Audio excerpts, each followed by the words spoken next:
8월 9일 오늘 만나 성경 말씀은 에레미야 48장 26절에서 28절 말씀입니다. 모압이 나 주를 거슬러 자만하였으니 모압에게 취하도록 술을 먹여 마침내 그가 토하고 그 토한 것 위에 뒹굴어 스스로 조롱거리가 되게 하여라. 모압아, 이제까지는 네가 이스라엘을 조롱거리로 삼지 않았느냐? 네가 이스라엘을 말할 때마다 너는 마치 이스라엘이 도둑질이나 하다가 들킨 것처럼 머리를 흔들며 조롱하지 않았느냐? 모압 백성아, 너희는 성읍들을 떠나서 바위 틈 속에서 자리를 잡고 살아라. 깊은 협곡의 위에 불안정하게 둥지를 틀고 사는 비둘기처럼 되어라. 아멘. 오늘 만나로 만나주시는 하나님을 기대합니다. 독일은 철학과 심리학의 발달이 두드러진 나라입니다. 그래서 그런지 인간의 복잡한 감정과 심리를 분석하고 표현하는 독특한 용어들이 많이 있는데요. 그 중에 하나가 샤던프로이데라는 단어입니다. 굳이 번역해보면 부끄러운 기쁨 정도가 될 수 있는데요. 다른 사람의 불운이나 실패를 바라보며 도리어 즐거움을 느끼는 감정을 꼬집어서 표현한 단어입니다. 드러내놓고 공공연히 표현하지는 못하지만 인간의 내면에 은밀하게 자리 잡고 있는 역설적인 감정을 포착해낸 단어라고 볼 수 있겠죠. 인간은 어떤 경우 이런 감정을 품게 될까요?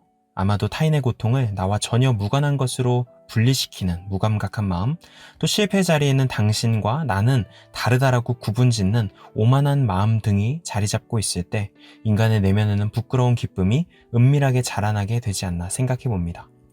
오늘 우리가 읽은 본문에서 이방민족 모압을 향해 하나님의 심판이 선언되고 있는데요. 하나님의 진노의 배경에는 바로 모압의 샤던프로이데, 부끄러운 기쁨이 자리 잡고 있었습니다. 27절 말씀입니다. 모압아, 이제까지는 내가 이스라엘을 조롱거리로 삼지 않았느냐? 내가 이스라엘 말할 때마다 너는 마치 이스라엘이 도둑질이나 하다가 들킨 것처럼 머리를 흔들며 조롱하지 않았느냐? 모압은 예루살렘의 멸망을 바라보며 은밀히 기뻐하고 조롱하고 있습니다. 아마도 모압은 예루살렘의 비극과 고통을 자신들과는 전혀 상관없는 것으로 분리해버렸을 겁니다. 무엇보다 48장 전반부의 표현들을 보면 모압은 자신의 풍요로움과 군사적 강대함을 절대적인 것으로 확신하고 있었음을 알 수 있죠. 자신들은 약하고 미련한 예루살렘과는 질적으로 다르다는 오만함이야말로 모압의 내면에 부끄러운 기쁨이 자라나기에 아주 좋은 토양이 되었을 것입니다. 그런 모압을 향해 하나님은 분명히 선포하십니다. 28절 말씀입니다. 모압 백성아, 너희는 성읍들을 떠나서 바위 틈 속에서 자리를 잡고 살아라.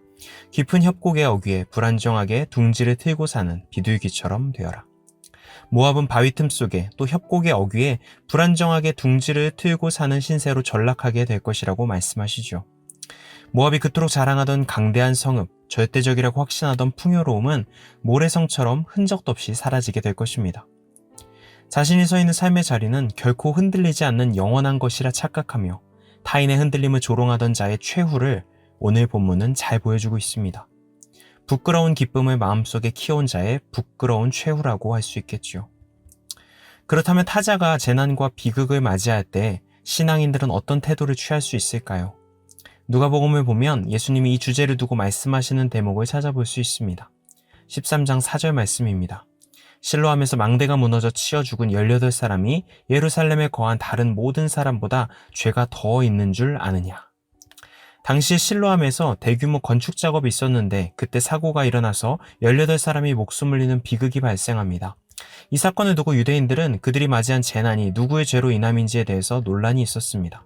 아마도 그들이 지은 커다란 죄의 죄값으로 그런 심판을 받게 된 것이라는 무정한 신학적 판단들이 난무했던 것으로 보입니다. 이런 논의에는 두 가지의 전제가 깔려 있습니다. 그들은 그런 비극을 맞이해도 마땅한 죄인이었다는 얄팍한 정죄감, 나는 그들과는 다르다는 오만함이죠. 이에 대해 예수님의 태도는 단호합니다. 그렇지 않다. 내가 너희에게 말한다. 너희도 회개하지 않으면 모두 그렇게 망할 것이다. 예수님은 무엇을 말씀하고 계십니까? 타인의 아픔과 비극을 마주하게 될 때 지극히 자의적인 기준과 잣대로 죄인인 저들과 의인인 자신들을 오만하게 구분하려 하지 말라는 것입니다. 또 타인의 고통을 자신과 전혀 상관없는 것으로 무감각하게 분리해버리지 말라는 것이죠. 도리어 가장 먼저 정직하게 자기 자신을 돌아보고 나도 모르는 사이에 자라나고 있는 오만함과 어리석음을 분별하고 돌이키라고 말씀하십니다. 그렇게 타인의 아픔과 나의 존재를 연결짓고 해석하고 성찰하라고 말씀하시지요. 그렇지 않으면 언제든 저들의 흔들림이 나의 흔들림이 될 수 있기 때문입니다. 저는 한국교회가 사회적인 참사를 마주할 때, 또 타인의 고통을 맞이할 때 너무나 자주 성숙하지 못한 태도를 보여왔다고 생각합니다. 너무나 손쉽게 하나님의 뜻을 운운하기도 했고, 비극을 경험한 저들은 고통받아 마땅한 죄인이었다며 판단과 정죄를 쏟아내는 메시지를 선포하는 모습을 보이기도 했죠. 그런 손쉬운 정죄와 판단에는 의인인 우리들은 저들과 다르다는 오만함이 전제되어 있지 않았을까 생각해 봅니다. 오늘 본문에서 하나님의 진노의 대상이 되고 있는 모압의 샤던프로이데와 큰 차이가 없는 안타까운 모습이지 않을까요? 사랑하는 성도 여러분, 혹시라도 강도 만난 듯한 재난과 아픔을 겪고 있는 이웃을 발견하게 될 때 너무 손쉽게 타인의 고통과 나를 분리해버리는 무감각함이 우리의 마음 안에서 자라나고 있지는 않은지 돌아봅시다. 흔들리는 저들과 나는 질적으로 다르다고 판단하는 어리석음과 오만함이 숨겨져 있지는 않은지도 살펴봅시다. 우리의 마음 안에 은밀하게 자라나는 부끄러운 기쁨이 뿌리를 내리고 열매를 맺지 못하도록 우리의 마음을 정직하게 살피고 가꾸어 나가는 하루하루를 쌓아가면 좋겠습니다. 그렇게 부끄럽지 않은 존재로 자신을 가꾸어가며 살아가는 높은 뜻 성도님들 되시기를 축복합니다. 기도하시겠습니다. 하나님, 타인의 고통과 아픔을 마주할 때 나를 살필 수 있는 정직함을 주시고 타인의 아픔에 함께 머무를 수 있는 겸손함과 지혜를 허락하여 주시옵소서. 예수님의 이름으로 기도합니다. 아멘. 이제 두 가지 기도 제목으로 함께 기도합니다. 첫 번째로 오늘의 말씀을 따라 기도하겠습니다. 나의 마음 안에 은밀하게 자라나는 오만함과 교만함을 정직하게 살피고 돌이키는 하루가 되게 하옵소서. 두 번째로 한국 교회를 위해 기도하겠습니다.